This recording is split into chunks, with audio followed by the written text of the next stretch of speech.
أعوذ بالله من الشيطان الرجيم. بسم الله الرحمن الرحيم. لتبلغن في أموالكم وأنفسكم ولتسمعن من الذين أوتوا الكتاب من قبلكم ومن الذين أشركوا أذى كثيرا وإن تصبروا وتتقوا فإن ذلك من عزم الأمور. وإذ أخذ الله ميثاق الذين أوتوا الكتاب لتبيننه للناس ولا تكتمونه فنبذه وراء ظهورهم واشتروا به ثمنا قليلا فبئس ما يشترون. لا تحسبن الذين يفرحون بما أتوا ويحبون أن يحمدوا بما لم يفعلوا فلا تحسبنهم بمفازة من العذاب ولهم عذاب أليم. ولله ملك السماوات والأرض والله على كل شيء قدير. صدق الله العظيم. بسم اللہ الرحمن الرحیم. سورہ آل عمران آیت نمبر 186، 87، 88 اور 99 تلاوت ہوئی ہے. ان 4 آیتوں کو پڑھا گیا. گزشتہ دروس میں غزوہ احد میں نبی علیہ السلام کو اور آپ کے صحابہ کو جسمانی اذیتوں اور آزمائشوں سے گزرنا پڑا. نمبر 2، یہودی عالم نے اور دیگر یہودیوں نے نبی علیہ السلام اور اللہ رب العزت کے بارے میں گستاخیاں کی. اللہ فقیر ہے اور ہم غنی ہیں. کعب بن اشرف ایک ان کا یہودیوں کا بڑا تھا. وہ رسول اللہ صلی اللہ علیہ وسلم پر حجر کیا کرتا تھا. اشعار کے ذریعے ایسی نظمیں لکھتا تھا جس میں نبی علیہ السلام پر حجر ہوتی تھی. نعوذ باللہ. مشرکین مکہ نے اور یہودیوں عیسائیوں نے رسول اللہ صلی اللہ علیہ وسلم کے متعلق عجیب عجیب جملے کہے جو قرآن پاک میں درج ہیں. کبھی کہا کہ نعوذ باللہ آپ جادوگر ہیں، کبھی کہا کہ آپ جادو زدہ ہیں، ساحر، مسحور. کبھی انہوں نے کہا نعوذ باللہ آپ مجنون ہیں، دیوانے. اور اس طرح کے کچھ اور الفاظ بھی کہے. اللہ تعالیٰ نے تو قرآن مجید میں بیان فرمائے، لیکن مجھے کچھ کہتے ہوئے عجیب لگ رہا ہے. جھوٹا اور سچا اور پتہ نہیں کیا کیا. اللہ رب العزت نبی علیہ السلام کو ان کے اس رویے پر تسلی ارشاد فرما رہے ہیں کہ یہ آپ کو مالی آزمائشوں میں بھی ڈالیں گے، جسمانی آزمائشوں میں بھی ڈالیں گے اور قولی آزمائشوں میں بھی ڈالیں گے.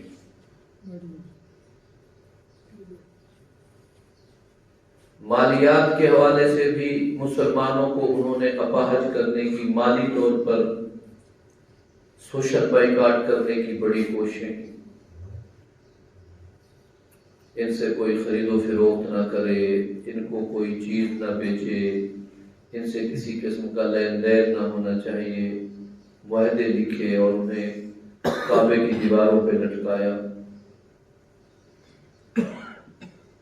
معاشرتی طور پر یہ بائیکاٹ کیا کہ ان سے کوئی رشتہ داریاں نہ کرے، ان کو کوئی اپنی شادی غمی پہ نہ بلائے، نہ آنے دے. حتیٰ کہ اس پاداش میں نبی علیہ السلام کی 2 بنات حضرت سیدہ ام کلثوم اور سیدہ رقیہ رضی اللہ عنہ، ان کی نسبتیں عتبہ عتیبہ سے تھیں. انہوں نے منسوخ کر دی، گویا کہ طلاق دے دی. یہ بھی آپ کو سہنا پڑا. اور اسی طرح کی اور کئی باتیں اللہ رب العزت نے رسول اللہ صلی اللہ علیہ وآلہ وسلم کو تسلی ارشاد فرمائی. لَتُبْلَوُنَّ فِي أَمْوَالِكُمْ وَأَنفُسِكُمْ، تم ضرور بے ضرور آزمائش میں مبتلا کیے جاؤ گے، اپنے مالوں کے بارے میں بھی اور اپنی جانوں کے بارے میں بھی. جمع کا صیغہ ہے. رسول اللہ صلی اللہ علیہ وسلم تو ہے ہی نبی، صحابہ کو بھی اور امت کے نیک لوگوں کو بھی یہ بتایا جا رہا ہے کہ تمہیں یہ آزمائشیں تم پر آئیں گی اور تمہیں اس سے گزرنا ہوگا، دو چار ہونا پڑے گا. کبھی تمہیں مالی طور پر کمزور کر دیا جائے گا اور کبھی تمہیں تمہارے جانوں کے نقصان، شہادتیں، قاتلانہ حملے،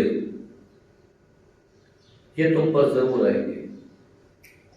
قوم کی ضمیر مخاطب کی ہے اور قیامت تک کی امت کے صلحاء، متقین، داعیان دین اور ان لوگوں پر یہ آزمائشیں آئیں گی اور آج تک آ رہی ہیں.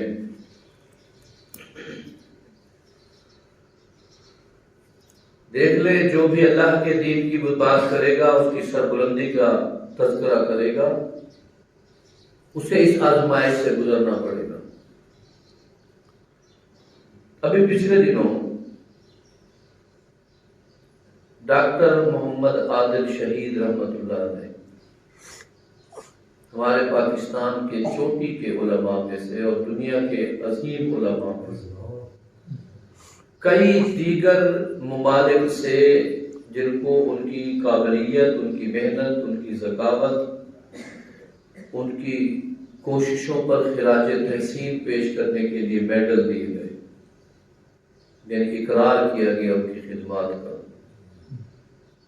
صرف اسی وجہ سے کہ انہوں نے ایک آواز بلند کی ملک میں کہ تم صحابہ کرام رضوان اللہ تعالی علیہم اجمعین کے متعلق جو حرزہ سرائیاں سننے میں آتی ہیں ان کو روکو، یہ نہیں ہونی چاہیے.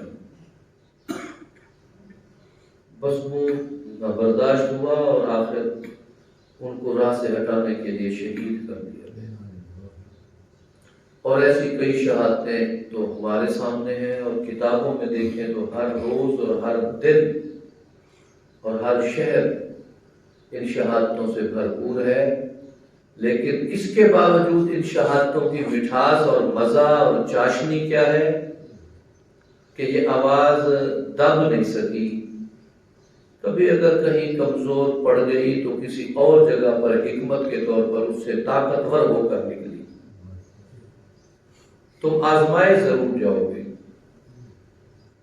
مالوں کی آزمائش ایک تو ہے کہ تمہارے مال تم سے چھین لیے جائیں گے، دوسرا یہ ہے تمہارے محاسن بند کر دیے جائیں گے، جہاں سے تمہیں آمدنی آتی ہے نوکری سے نکال دیا جائے گا، کھیتوں کو ویران کر دیا جائے گا، دکانوں کی چوریاں کر لی جائیں گی. مالوں کی آزمائش یہ بھی ہے، مفسرین لکھتے ہیں کہ تمہارا مال آیا کہاں سے، خرچ کیا کہاں ہوا، اس پر بھی اللہ تعالیٰ بندوں کو آزماتے ہیں. کبھی مال وافر دے دیتے ہیں،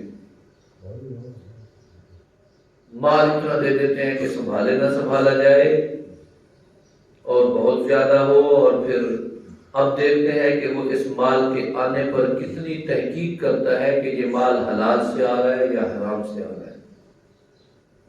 من این اکتسب وعلی انفق، کہاں سے کمایا اور کہاں خرچ کیا، یہ اللہ کی آزمائش میں سے اور جواب دینا پڑے گا.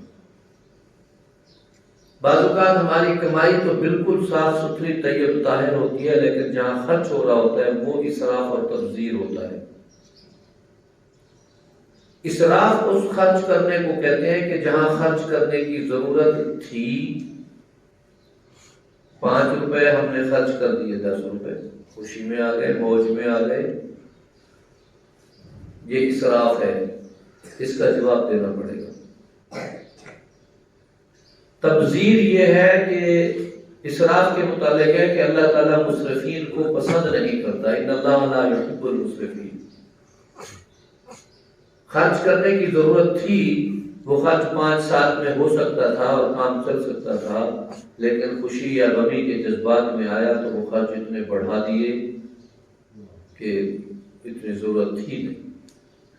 خاص طور پر اس اسراف کا ہم شکار ہو جاتے ہیں خوشیوں کے موقع پر، شادیوں میں گولڈ مکر والے بھی بلا لیے، چراغاں بھی کرا لیا، لباس ہمیں 2-4 کپڑوں سے کام، 2-4 سوٹ سے کام چل سکتا تھا تو 2-4 کی بجائے 15-20 لے لیے۔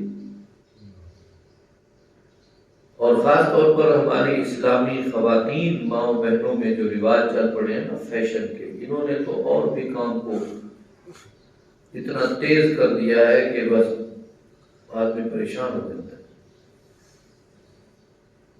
ایک جگہ پر البتہ اسراف نہیں کرتے، جب نکاح کو فیس دے دیا ہو، پتہ ہی بادشاہ ہو، اتنی کیا کرے سب، باقی ہر جگہ پہ بڑی فیاضی آئے گی، یہاں بڑی شریعت کا حصہ یاد آ جائے گا۔ چلو شکر ہے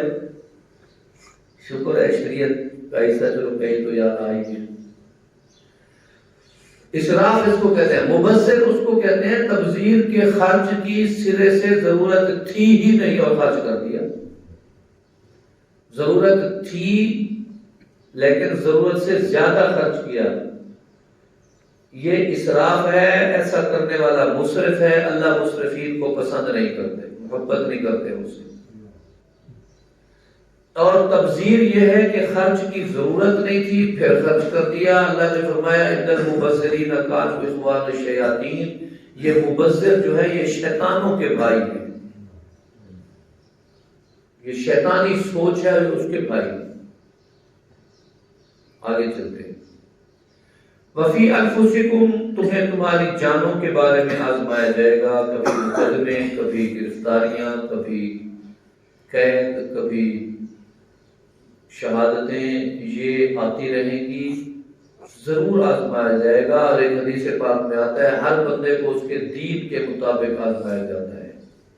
دین کا معنی عرف عام میں تو ہم کہتے ہیں مذہب، اسلام، مراد ہے اس میں کتنی ایمان کی پختگی ہے۔ ہم جتنے لوگ یہاں بیٹھے ہیں کم و بیش چھوٹے بڑے ملا کے 70-80 یا 100 کے قریب شاید ہو جائیں، 70-80۔ اب یہاں 90 سال کے بوڑھے کے لیے آزمائش اور ہے، اور 9-10 سال کے بچے کی آزمائش اور ہے، 20-25 سال کے گبرو جوان کی آزمائش اور ہے، 40-50 سال کے پختہ کار کے لیے آزمائش اور ہے۔ تو تمہیں آزمایا ضرور جائے گا۔ آگے فرمایا وَلَا تَسْمَعُنَّ مِنَ الَّذِينَ أُوتُوا الْكِتَابَ مِنْ قَبْلِكُمْ، تم سے پہلے جن لوگوں کو کتابیں دی گئیں تمہیں ان کی طرف سے سننا پڑے گا، وَمِنَ الَّذِينَ أَشْرَكُوا، اور جنہوں نے شرک کیا ان کی طرف سے بھی تمہیں سننا پڑے گا، اذًا کثیرا، بڑے سخت جملے۔ یہ اہل کتاب یعنی یہود و نصارہ سے اور مشرکین سے مسلمانوں کو اور رسول اللہ صلی اللہ علیہ وسلم کی ذات گرامی کو کئی ایسے جملے سننے پڑیں گے، اذً اذیت والے، کثیرا، بہت۔ میں نے عرض کیا نا کبھی وہ نبی پاک صلی اللہ علیہ وسلم کی مبارک ذات تک کو کہہ دیتے تھے نعوذ باللہ تو مجنون ہے۔ مجنون جس کے اوپر ایسا کسی چیز کا غلبہ ہو جائے کہ اسے کوئی ہوش و حواس ہی سلامت نہ رہے۔ کبھی کہہ دیتے آپ ساحر ہیں، کبھی کہہ دیتے آپ مسحور ہیں، اور کبھی کیا کیا کہتے ہیں۔ اور مسلمانوں کی جماعت کے بارے میں کبھی ان کی غربت پہ طنز، تو کبھی ان کے تکبر کو، کبھی ان کو ان کے دین نے غرہ کر دیا، اور کبھی کیسی کیسی باتیں کرتے۔ یعنی کبھی تو مسلمانوں پر ایسے جملے کہتے ہیں کہ نبی علیہ السلام کو کہنا پڑا، فرمانا پڑا کہ تم جب طواف کرنے جایا کرو تو اتنی منکسر المزاجی کی بجائے 2-3 شوط تھوڑا یوں سینہ تان کے چلا کرو، ذرا ان پہ روب پڑے، ورنہ یہ تمہاری انکساری کو بزدلی سمجھنے لگے، کمزوری سمجھنے لگے۔ بعض ظالم ایسے ہیں انہوں نے جانوروں کے ناموں کے ساتھ نبی علیہ السلام کے، صحابہ کرام کے اور بڑی شخصیت کے نام رکھنا شروع کر دیا۔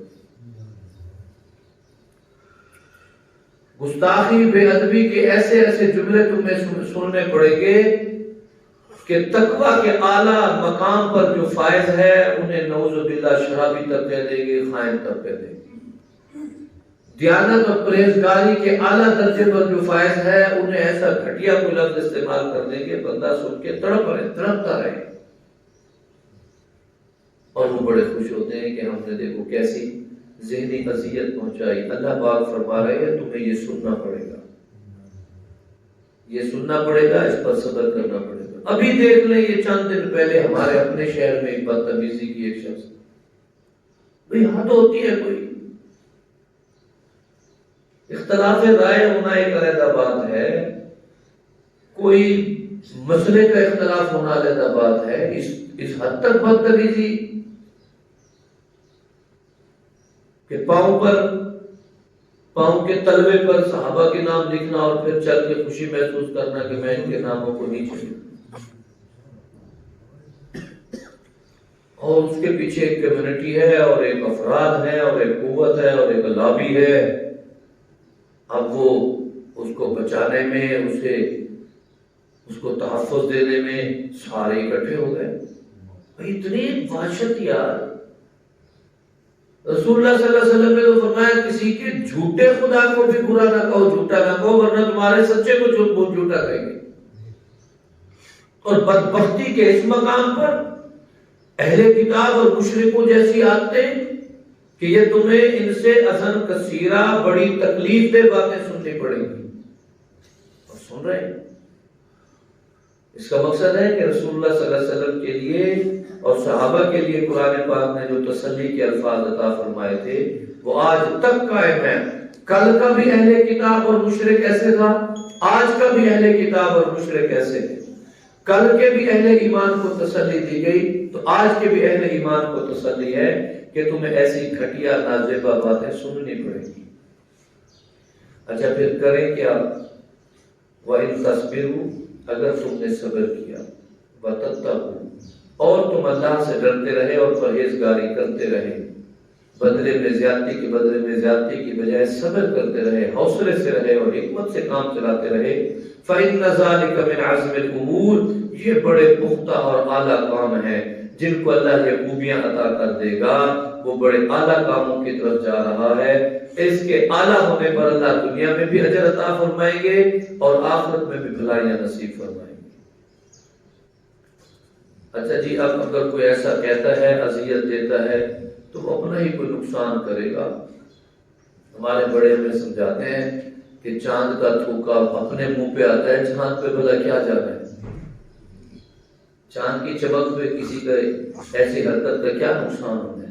اب صحابہ پہ، اہل بیت پہ، قرون اولیاء میں گزرے اولیاء اللہ پہ، فقہاء کرام پہ، محدثین عظام پہ اگر ایسی کوئی جملہ کوئی کسے، کوئی ایسی حرزہ سرائی کرے تو وہ اپنا نقصان پورا کرے گا، کسی اور کو کوئی نقصان نہیں۔ اللہ تعالیٰ ہمیں حوصلہ عطا فرمائے، تسلی عطا فرمائے۔